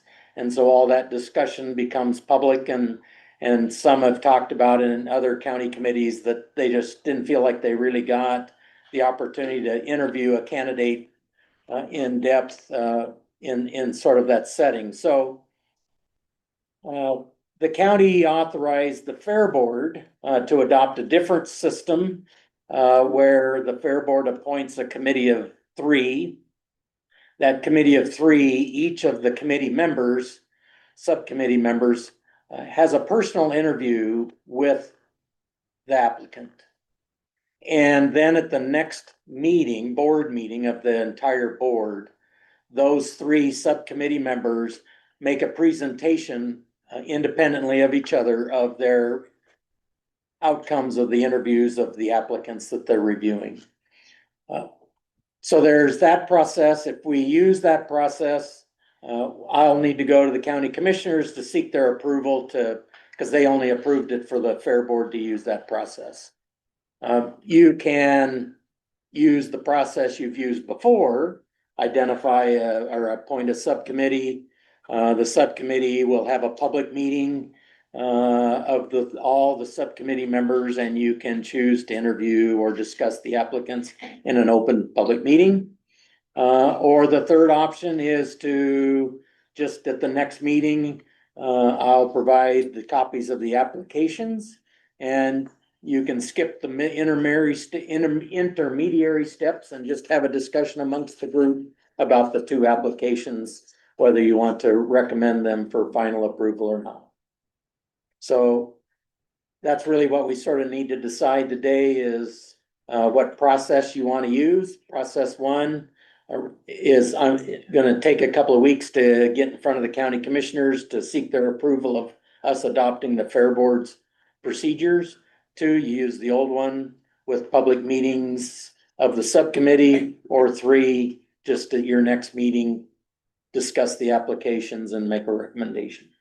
So then there's no interview, there's no intermediary on that third one. Well, I guess if you wanted to invite the two applicants in the third option, to a public meeting, and all 8 or 9 of you, interview them as a group, then yeah. I move we adopt section 3, option 3. I second it also. Okay, we have a motion and a second on the floor to have, I'm gonna state your, Option 3. well, Yeah. we gotta put in Bring order. them to the meetings and we do it in an open meeting. So you're gonna do it, well, all 9 of you at the next meeting, which would be January 7th. Sure. We'll review the applications at that time. Do you want to have the 2 candidates here to ask questions? Up to the group, but I would be nice if they were. Yep. Tantamount to a public meeting, so. Well, with the public meeting anyway. Yeah. May I make an amendment? Just a minute. I don't think Frank's got seconded I'll yet. call for discussion just a second. You got a second over here, Mike. Oh, sorry, Mike, didn't hear you. List also. Does everybody understand the motion? Any discussion? I move to amend that motion and maybe set up a list of 5 questions to ask each. Or a certain number of questions to ask each applicant, so that they can. You can just bring your list and ask them when you, on the 7th. Everybody's gonna have those same questions. Well, we can monitor that I can monitor that, so if someone wants to have an individual repeat or answer the same question the person before them just asked, I can interrupt them and tell them that they've answered that question to move on. I withdraw my amendment.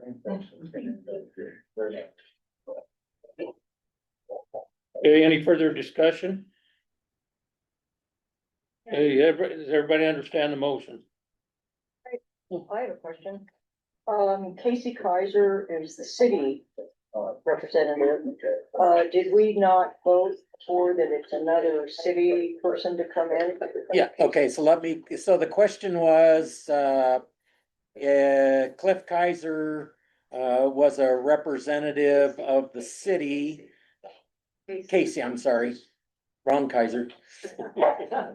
And, spelled differently. And, when this group amended its bylaws this summer, to allow the city to make a recommendation for a vacancy, should they choose to move forward. So a little history, Casey, at the time of his appointment was not a city representative. He was working for the chamber at the time. But with his city appointment, that's one of the reasons why, and then we'd had a previous city council person, why you guys thought it was important to give the city that option. They're the only